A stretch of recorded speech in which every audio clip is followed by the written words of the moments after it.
హనుమకొండ జిల్లా వర్ధన్నపేట ఎమ్మెల్యే ఆరూరు రమేష్ కు నిరసన సెగ తగిలింది. ఇన్ని రోజులు రాకుండా ఓట్ల కోసం తమ ఏరియాకు ఇప్పుడెందుకు వచ్చారంటూ మహిళలు మండిపడ్డారు. ప్రచారంకు వచ్చారు కానీ తమ కాలనీ సమస్యలు పట్టించుకోరా అని ప్రశ్నించారు మహిళలు. ఆరూరు రమేష్ ను ప్రశ్నిస్తుండగా మీడియా చిత్రీకరించిన ప్రతినిధులపై బీఆర్ఎస్ కార్యకర్తలు దురుసుగా ప్రవర్తించారు. వీడియో డిలీట్ చేయాలని బెదిరించారు బీఆర్ఎస్ కార్యకర్తలు.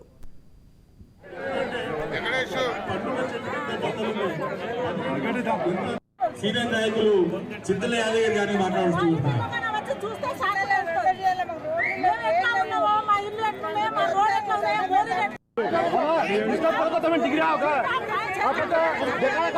మాలా